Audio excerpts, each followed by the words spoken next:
naka-overtulog na kami. Oo. Yun yung nagigising sa akin. Baka kasi ginising na kayo, kakain na ako. Oo, totoo. Yung akala mo concerned ka sa kanya, concerned sa'yo, pero ang totoo na. Nangingi ng pagkain. Gutom na ako. Parang kasi sa Bulacan, no? Kung saan ka pumunta, nandoon. Susunod. Bantay talaga. Mamantayan ka niya talaga eh. Nung time kasi na nangungupahan kami, yun yung medyo mahirap talaga mag-alaga ng aso. Oo. Kasi nakakaya sa may-ari ng bahay. Anong alaga mo? Yung Anatolian Shepherd. Yung malaki, pang guard dog. Oo. Ba, lalaki? Oh, lalaki. Meron ay, yun sa amin pa, yung aso pala ron, ano yung Ganda ng buntot nun. Belgian. Pwede ba yung crossbreed? Oo. Yung aso namin, yung buntot nun, parang bulaklak. Mabalbon? Oo. Mabalbon. Parang golden retriever. Oo. Parang ganun. Kulay brown. Tapos mas gusto nila yung kapag nakawala sila, yung parang pwede mo silang i-ano sa field, di ba? Relax din kumain doon.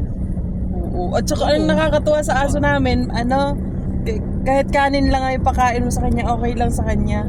Tapos pwede mo na siya yung ibalik ulit sa dog food. Yan. Minsan kasi nagsasawa din siya sa dog food. Oo. Balik siya sa kanin. Yung as in, di ba may mga aso na pag walang ulam, ay hindi kakain, walang amoy na. Aso, Sa kanya kanin, okay na siya. Halika. pusa lang namin, yung ayaw kumain ng kanin. Oo. Arte yun ah. Totoo. Ay, di ba lalo ng tae nun? Alin? Yung pusa. Hindi naman tumatay dun sa amin. Sa labas? Sa labas. Kapitbahay. Sabi nga ng kapitbahay, winalis ko nga dyan eh. Ang dami nga tayo ng puso. Sabi, amin po. Buti hindi nyo nilalagyan ng parang buhangin. Dati, nung nilalagyan namin ng gano'n. Pero nung natuto na sila na lumabas, sa bubong, gano'n. Tapos pag Hindi na kami naglagay ng pangulan na eh. parang Okay lang umulan kasi nakasasakyan. Mayroong umulan, nakamotor.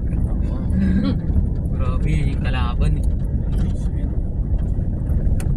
Ilang araw na tayo lalab na pagpauwi Nung na. nakaraang linggo, talagang buong isang linggo, lagi kaming basa pag-uwi. Kasi hapon na umulan. Oo, basa lagi sapatos. Ba't nag-ano ka na lang yung parang rubber? Oo, yung Basta clothes lang. parang alanganin din kasi yung gano'n. Pagka-drive po.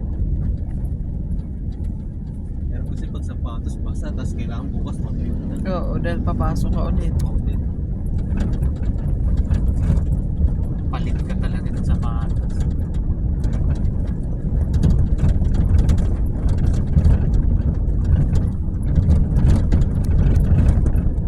Kaya kailangan bumili ng sapatos na yung mumurahin. Ano kung pampalit gawin na Kahit mahal ka sa sapatos mo, pag lagi nababasa, sira din agad na.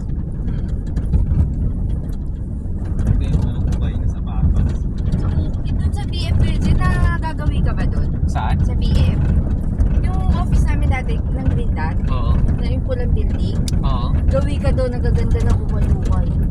Kahapon nga, kung bukas lang yun no? Dirt na ang dami. Sapatos. Oo. Na-vlog rin yun eh. Yung carrier na yun. Mga original yung mga sapatos nila. Saka mga damit nila, as in magaganda. Kahit sa pambata nga, may nakita kami kahapon na sarado. Sayang. Si Ma'am Miles, doon namimili yun ng mga damit-damit ng mga katulong nila. Oh? Saka damit niya mismo. Maganda yung ano. Magaganda yung mga tela. Yung itsura ng damit. Sabi ko, yung ukay-ukayan na to, hindi lang to basta yung nabibili-bili lang na ano. Oo, na wheel. Oo, yun, mga branded. Pero mura lang nila. Kahapon nga nung nakita namin, mukhang kakaano lang nila eh. Kakasampay Oo. lang. Yung new arrival, kumbaga. Dati doon din kami bumibili nila Ma'am Jules pag sa Christmas party. May costume. Meron doon. Oo, meron doon. Miles, okay doon. Maganda kasi mga Mahilig din tita. pala si Mama sa kanila. Oo. Bagay, kung maganda naman kasi talaga ng quality. Maganda nga yung mga Tas mura lang. Kahit yung mga anak niya, di ba puro babae? Mm. Doon niya binibilan kasi nga ano, lalo pag hindi ba napagpilian. Yung ikaw talaga pinakauna na. Kahit si Ma'am Miles na yung magsukat kasi, no? Oo. Kasi na sa mga... Kahit lang niya mga anak.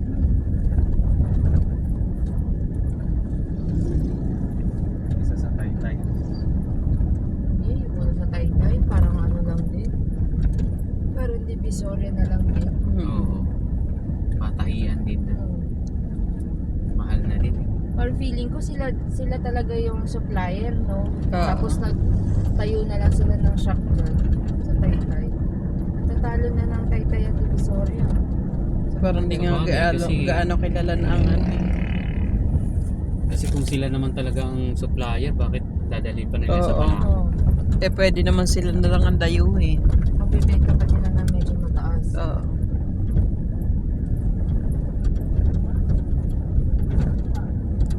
Ang green heat din, Kuya Joy, dumadayo dun sa ukay-ukayan na yun. Oo. Oo, lalo pag Sabado dati. May kita mo dun mga green heat, prop mic. Mga nandun.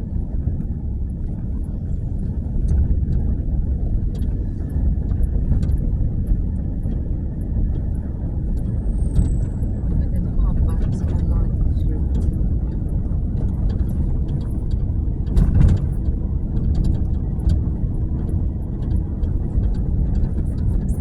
Yan ang pinagtatrabaho ka tapos wala kayong uniform.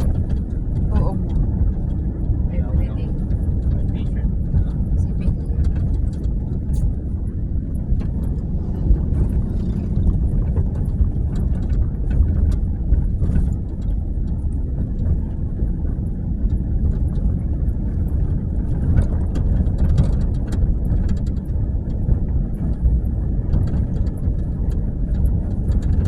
Ang bilis natin.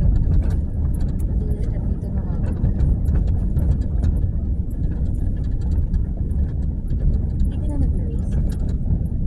Alam mo na? Diretso na. Mas tama po. Pabicol na pala. Hindi, dire-diretso lang yung main road. Main road lang siya.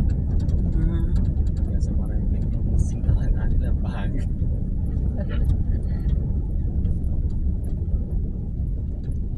Dito maganda yung school eh. Parang sa probinsya talaga ang school nila. Oh. May anak ka. Maganda dyan yung hanggang hapon eh. Oo. Ganun naman talaga eh. Umaga sa kahapon. Nakapagtrabaho ka eh.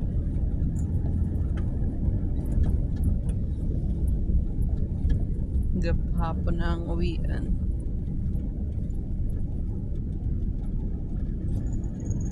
Sa atin lang naman yung hapdi-hapdi lang.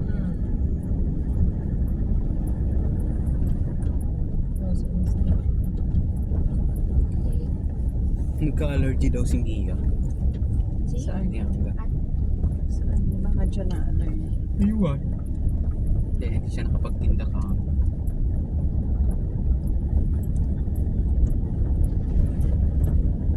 Ganda. Oh, ganda. Oh.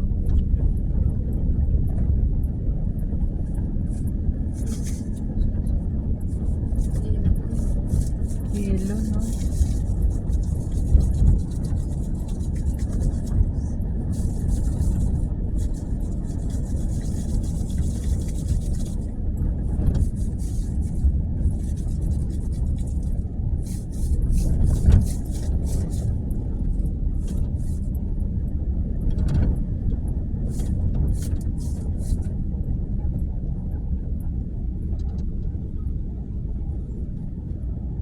Ang daming bato doon. Yung mga bahay dito, hindi na bumili ng hollow block. Bato na lang. I-pile na lang. Ayun. Mas matibay yun. Patatas semento. Mm. Iba yun. Ang daming bato doon sa ilog. Oh. Kunwari, pwede ba Baka silang... bawal din kunin eh. Oo.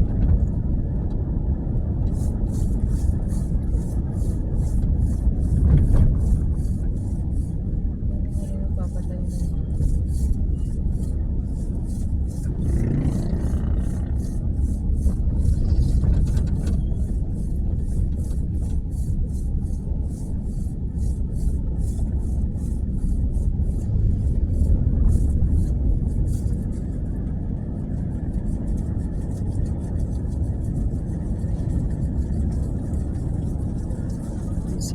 11.